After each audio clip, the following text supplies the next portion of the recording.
Okay, let me ask you, have you ever encountered a situation where you are trying to solve a question or when you are trying to prove something, you actually have to add a term and then subtract it right away in order to make the whole process work?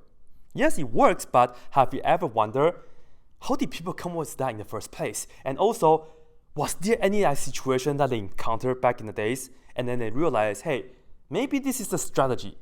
Well, today I'll share my experience with you guys. And in order for me to do that, we will actually have to go back to the good old algebra days. And of course, I will write it down right here for you guys.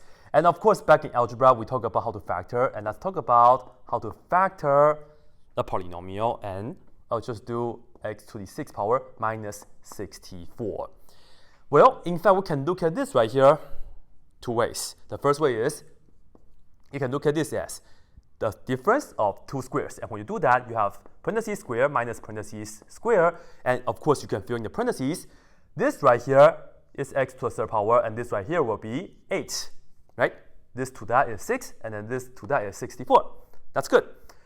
And when you do the difference of two squares first, you will end up, well, just this minus that, which is x cubed minus 8 times x cubed plus 8. This is great. However, this and that are both more factorable, right? So let's do it. And to do this, you look at this as x to the 3rd power and then minus 2 to the 3rd power. And remember the formulas. This right here will give us x minus 2, and then you multiply it by x squared plus 2 times x, which is just 2x. And then lastly, you add 2 squared, which is 4. So just like this. So that's great.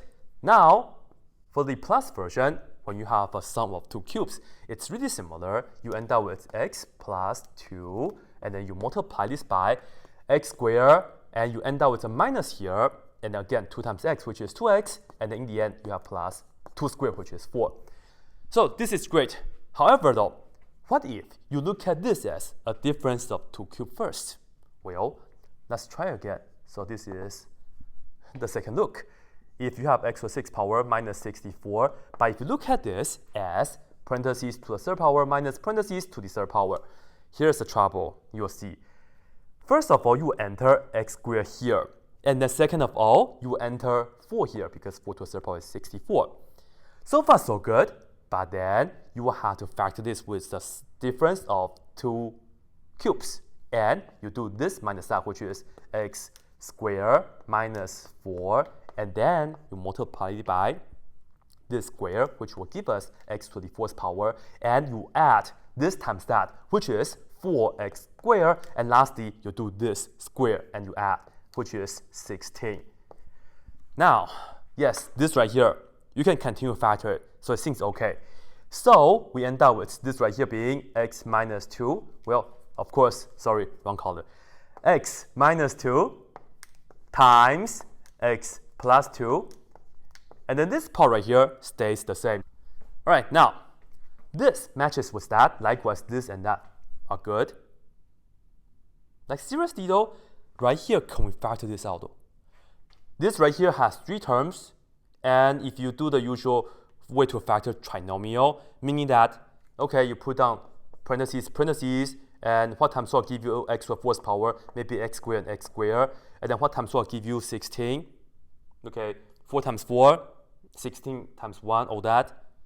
If you put plus 4, well, it's not this. No, it's not. Seriously, it will be this? Imagine back in algebra days, it seems like you can just stop right here, right? It seems like you can seriously stop right here because it seems like this is not factorable. But the truth is, this right here, it's factorable, but you just don't get 2 binomials. You end up with 2 trinomials, which is really cool. And of course, this is factorable because this is the 4th power, and then seriously, you can end up with the trinomials in quadratic trinomials like that. So I will show you guys how to do it. All right, here we go. Earlier, remember, if this was an 8, I can factor it. That would be a perfect square. This is good. Well, here I only have 4x squared, so what can I do?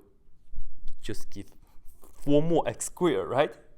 So check this out. I am going to put down x to the 4th power plus 4x squared plus 16. So far, so good. However, in the end here, I'm going to add 4x squared, and then immediately I will have to subtract because otherwise I change the whole thing. Look, this right here, I'm just adding 0, right? And of course, I can combine this and that for you guys. And as you can see, this is going to give us x to the 4th power plus 8x squared, and then plus 16, and then minus the 4x squared from here.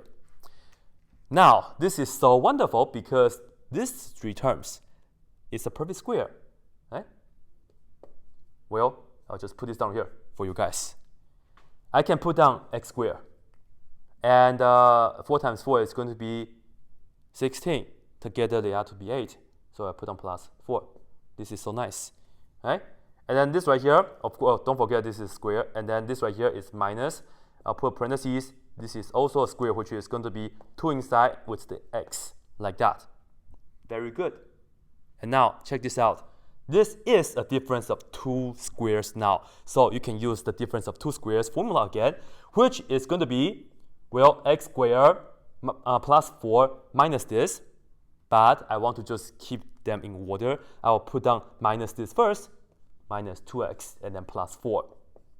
And then you have the other version, which is x squared plus this, which is 2x, and then plus 4, like that.